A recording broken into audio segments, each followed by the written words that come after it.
Hi, my loves. Welcome back to the Starscartel channel. If you don't know, I'm Star. Let me see. I just, I'm sick, y'all. Okay, I'm trying to make sure ain't nothing in my nose because that is just not cute. Anywho, I had to blow my nose in between videos. The message came from this movie I was watching last night. Okay, so last night I was watching a movie called The Click. I know it's like, you know what I'm saying, more so focused towards teenagers, but for those that don't know, I don't know if I talked about this before. When I was teenager, I used to read the series of books that the movie is based off on. So I do like watching, it gives me nostalgia. And I had so many, like I think I finished all the series low key. But anyways, at least up until it was time for me to graduate without, you know what I'm saying, when I was still in school. But anyways, they might have made more. I don't know. But anyways, the thing that God started speaking to me through was when the character Claire gets home from her first day of school and her mom asks her whose clothes she has on. So for those of you that don't know, her parents moved to, I'm not sure exactly what area this is, but I think it's kind of like New York, upstate New York or something like that. And it's kind of like a rich area. Her dad was best friends with the character Massey's dad in college. And he decides that he wants to move up there, and her dad allows him and his family to live in their guest house. They get there, and Massey, who is like, her and Claire are basically like opposites. Massey is bougie, bougie, bougie, and I'm spoiled. And you know what I'm saying, for those, like, you know what I'm saying, compare her to Regina George type vibes, okay? And it's just like, when Claire gets there, she is a normal, like, little girl. They 12. You know what I'm saying? Massey looked like a model out of a magazine, out of Vogue, okay? Not teen nothing, Vogue, okay? Type model with all her high fashions, you know what I'm saying? She got on Balenciaga, she got on Gucci, she got on Ferragamo, you know what I'm saying? Like, she, you know what I'm saying? Old money, you know what I'm saying? The money you gotta blow the dust it off, okay, to get to it. Type Claire. And Claire, I just feel like, I remember I was watching this last night and I was thinking to myself, they dads went to the same school. What Claire dad been doing? He playing, or he dragging his feet and playing around. Why in the world Massey daddy got rich money and old money, rich money, and he gotta stay in that guest house? What's really going on? But anyways, Claire is like, you know what I'm saying? She just like little overalls, and you know what I'm saying? A little it's like she dressed like a kid. Okay, like how my generation dressed at 12 years old. Now today, the little girls at 12 years old is dressing like Massey. But when I was a kid at 12 years old, kids were still kids. And that's how Claire was dressed, like a kid. And I feel like at this point, this movie aged, badly, because kids don't even dress like that no more.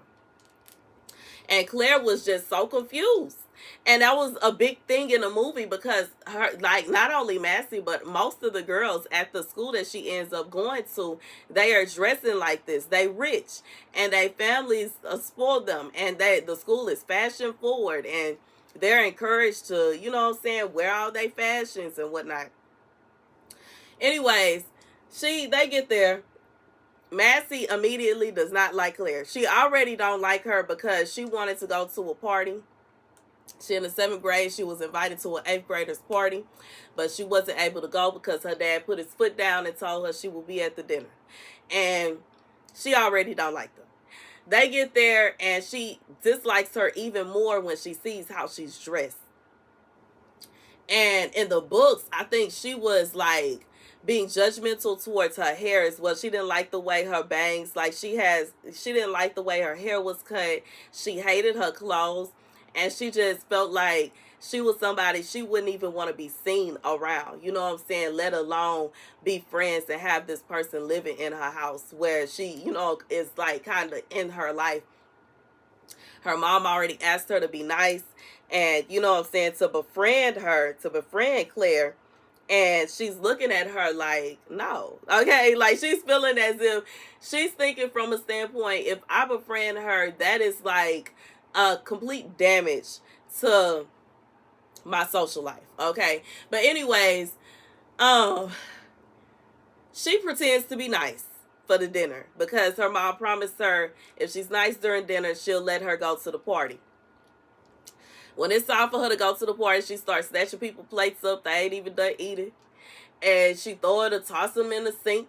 Her mom was like, what's going on? Why are you doing that? She like, I am ready to go. I'm ready to go. I'm ready to go. You promised. Now let me up out of here. Claire walks in the kitchen trying to be helpful. She got her plate and she's handing it to Massey's mom. And her mom tells Claire, why don't you take Claire, tells Massey, why don't you take Claire with you to the party?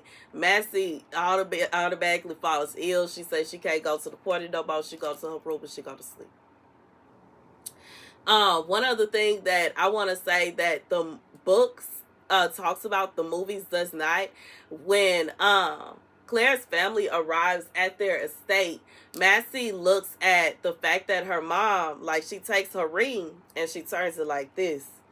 And she makes a note that that's something her mom does when they're around people that don't have as much money as them, because she doesn't want to offend nobody. And I don't know, when I was a little girl, I didn't even know how to take that, because it's like, in one sense, it's kind of like, I get it, like, maybe she not trying to show off, but in another sense, that would kind of offend me, like, what you think I'm finna take your ring? Like, what you got going on? But anyways, she just had different hints and clues. The way that they were dressed, the fact that they were staying in a guest house, the fact that her mama turned the ring around. She had different hints and clues that they were poor. The first day of school come, Claire begged her mama to get her some jeans, $70 jeans. You know, her mom didn't want to get them because they were so expensive. In reality, this doesn't even touch the cusp of one, like a scarf that Massey would wear. But you know what I'm saying, she's excited about her jeans. They get to the school. Massey convinces her friends that she doesn't like Claire because of a boy. She falls head over heels for this boy, not even knowing that she knows he's older than her, but she doesn't realize he has a girlfriend and he's not really interested in her the way she thinks he is. But anyways, he bumps into Claire on accident, and you know what I'm saying, they have a little moment, but Claire didn't think nothing of it. It wasn't a situation where she was just, you know what I'm saying, she ends up finding out. I think she ended up befriending his sister and finding out that he has a girlfriend anyway. She wasn't even tripping on it the way Massey was just losing her. She was losing her mind. Some women are like that too. And she lost it to such an extent that she was purposely sabotaging Claire at school. One of her friends painted the back of her white pants red. They sent her around in circles to humiliate her. And you know what I'm saying, as if she had started her cycle, which you know is a normal thing. And I just feel like, I thought that part was so corny, because they are in an age range for, you know, girls to start. And it's just so corny. Like, y'all all gonna eventually get it, so I don't know why y'all playing. You know what I'm saying? Like, what's the joke? Where, like, why is this funny? You know what I'm saying?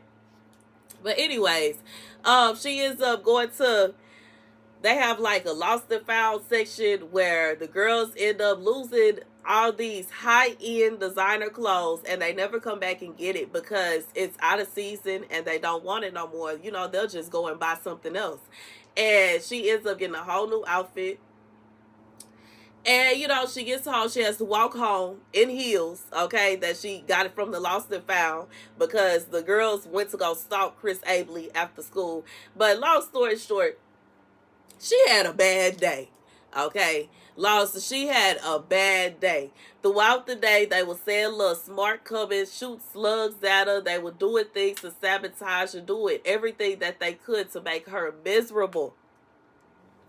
She gets home and her mother asks her how was her day at school. She says it was good. She asks whose clothes she has on. She said these are Bassie's clothes. You know, Bassie, she wanted me to be dressed a certain kind of way. Her mom gets upset and says that she spent a lot on the jeans that she bought her, but you know, she is happy that her daughter had a good day. Obviously, I've said all this. It took me 10 minutes to break this down, but I've said this to say this is a situation where this little girl went to school and she was absolutely humiliated. She was bullied. She was picked on, and she was made to feel as if she was unworthy of being there. And, you know, I think the girl at one point, Bassie told her to walk out the front doors of the school, get on a bus or a plane, and go back to wherever she came from, and don't come back. These are mean things. This girl, like, she was being so mean to her. And, you know, she ain't know nobody. She had no friends. This is the only person she know being so mean to her. God said, you may be able to talk to somebody that's walking around this earth, regardless if it's a family member, a friend, a relative or not, whatever it is. And you can come to them and you can tell them, oh no, it's fine, everything is good, no, me and such, we good, that we're best friends and everything is doing just fine. You can't do that with God. God said that's not going to roll with him, because he knows the heart of everybody. Even in situations where you don't know that they are actually picking on you. Because there's some people they'll throw shade at you and they'll laugh. You know what I'm saying? Or like the Southern saying, bless your heart. Oh, bless your heart. You know what I'm saying? A lot of people that's not from down south don't know that is shade. It's shade. It's shade. It's shade. It's shade. And I just feel like for somebody, you don't even realize that somebody was trying to do this here to you. And they will be very shady to you. They will be very conniving to you. They will be very nasty to you. Like, even when they were in the car, being reminded when they was in the car all the way to school, Bassie's friends asked her, do we like Claire? And she said no. They immediately started being mean to her. So, you know what I'm saying? For somebody, this is somebody that had that going on. The scripture comes from Jubilees. 13. Hold on, I gotta blow my nose. I'm sorry, y'all. I'm so sorry.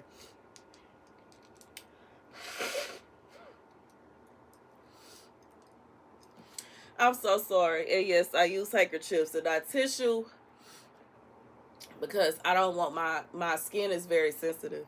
Okay, the scripture comes from Jubilees 13:9. And he offered a burnt sacrifice to the Lord on the altar, that he should be with him and not forsake him all the days of his life. And he left from there and went toward the south, and he came to Hebron, and Hebron was built at that time, and he dwelt there 2 years. And he went to the land of the south, to Beloth, and there was a famine in the land. So I feel like for whoever this is for, God is saying that the offerings that you have been giving, the offerings that you have been dedicating to God, the efforts that you have been giving to God, it has not been left unnoticed. God is moving you. I just feel like this is somebody you be in transition. Like, God is taking you from one place to another, from one place to another. You building stuff up, and you're shaking things up. And when you are in a position of shaking things up and building things up, it can put you in a position to where people will hate you for no reason. And in their mind, they have reason, because they feel like you're changing things. You're changing the status quo. You're changing the way things are done. You're changing the way that they're seen. You're changing things. God says for whoever this is for, it's okay if they feel some kind of way. For some of you, they gonna come around. And even in the movie, like, not the movie, the book series that I'm talking about, they eventually become friends. Massey and Claire do become friends. Claire does become a part of her clique. For those that don't know, okay? They do, like, they started off rocky, but they do actually become very good friends. And, you know, I'm just adding this part in to say, you know, like, sometimes people change. People do change. But sometimes it's a situation where seeing the change happen is scary. And for somebody, you don't know who was there before you. You don't know that. And at the end of the movie, Massey says something. I don't think she says that until the second book. I don't remember, y'all. I can't study. But she does of it. She does say it in the books too. She tells Claire, she admits that the only reason that she was so mean to her is she felt like Claire was going to take over and she was going to steal her spot. She felt like she was going to steal her friends and she was going to, you know what I'm saying, like become her. And I just felt like, you know, you never know when somebody have a certain position of authority or they feel as though they have a position of authority and somebody new come in, they don't know what that person is going to do. Sometimes it's a situation where somebody just fall in where they fit in. And some people, they want a hostile takeover. And I've seen this with my own eyes. So I understand where Massey was coming from. God said for whoever this is for, understand this person, whoever this person is, like for some of y'all, they are going to come around. For some of y'all, they may act funny forever. But regardless, God said he peeped that. He peeped everything that they were doing. He peeped the way they were treating you. He peeped that they were trying to make you have a bad day. He peeped that they were trying to ruin everything for you. He peeped what they was trying to do for you, do to you. But because of the burnt offerings that you give unto God, it has been blocked. Regardless, just like the last video, regardless if this is monetary, you're a preacher, you're a teacher, you're a prophet, or both. Seriously. Regardless if it is your time or your money, or both. God said he has taken note of the fact that you give unto him. He has taken note of the fact that you are a child of God. And he ain't finna just let any old body, he don't care who they are, how wealthy they are, what kind of connections they got, who they friends with, and who they rock with and roll with, who they, lay down with, regardless if it's out in the open or on the slick. He ain't finna let them slide when it comes to you. God said he will shut it down. And you will be confused as to why that person, what happened to such and such. They was supposed to be my friend. God said he will remove people because they don't mean you no good. And for somebody, it could be a situation, maybe they'll come around, like I said. But as of just now, as of yet, God said,